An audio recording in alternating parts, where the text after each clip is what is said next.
Saloni, I've got here a mature batch of soy sauce, just so you and the viewers can have a look and see what it looks like. Maybe you can just bring it a bit closer to the camera. Yeah.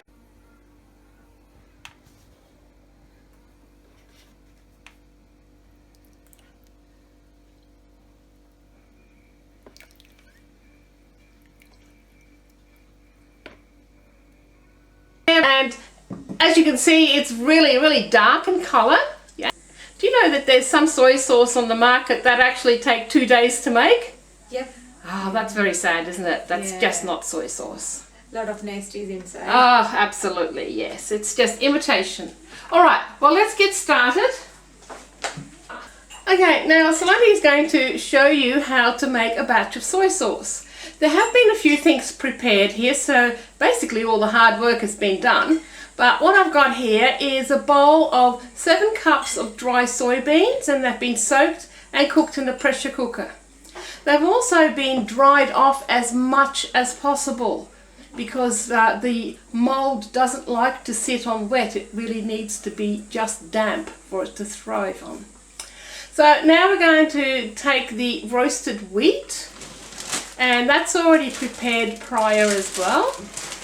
And Saloni needs to measure out 6.5 cups of our cracked roasted wheat. So it is a wheat-based soy sauce.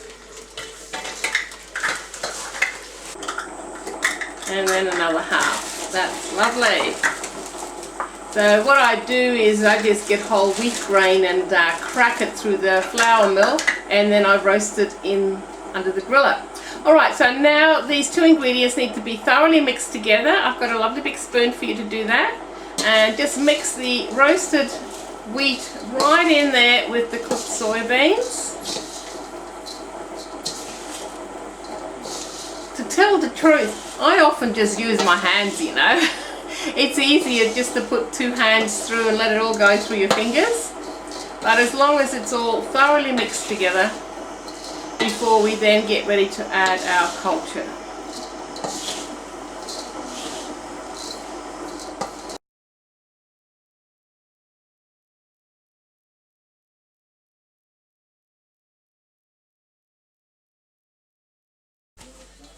Well, Saloni's done a very good job at mixing it all together. I think you've been at it for about 5 minutes, haven't you? Yeah, no, it mixed nicely. Yeah, mixed nicely. And of course it is always fun playing with your food, isn't it? Yeah. Well, this is half the fun of fermenting. You really do play with your food in more ways than one, because you're also growing life on it. Yep. That's interesting. All right, I think you've stirred long enough. Now, do you want to just grab some of that baking paper and generously pull it out so we've got good overhanging flaps on both sides, even more than that, yeah, a bit more, nearly there, okay. Because we're just lining these trays with baking paper, getting them ready to go to bed in the incubator. So we'll have 1/3 of the volume of all that soybean and wheat into each tray. You know what, can you just lift it up and chuck some in? Good on you.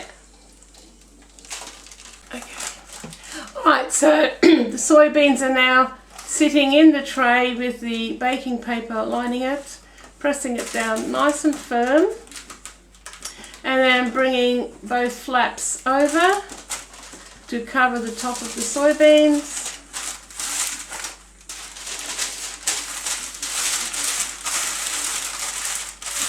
And then we'll put it into one of these shopping bags, because a plastic bag, I know we hate them, but I can't live without them. They're excellent for keeping in any of the remaining moisture to act as a little microclimate. Otherwise, if we don't cover them in the incubator, they will dry out too much and it will become too dry for the mold to grow on. So they're very finicky, and I know that from experience.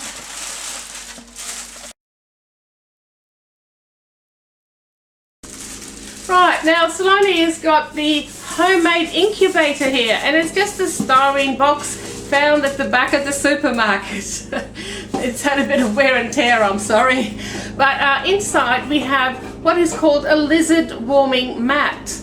Now that's designed to keep lizards warm, but it's excellent at growing our koji on our soy sauce. So Salome's now plugged in the thermostat and generating the heat, and there is a probe inside to measure the temperature, and now it's going to be placed on top of a rack just over the warming mat, and there's a little slot in the side of the box there where the cords can sit in, so that, yeah, you got it, so the lid can sit snugly on top, and it's going to be a lovely warm cozy environment. And it'll just sit there in that box for up to 3 days. I check it after a couple of days and I'll see that by then that the bloom is starting to grow. But I want to have a nice covering of mold on top of this soybeans and the roasted wheat.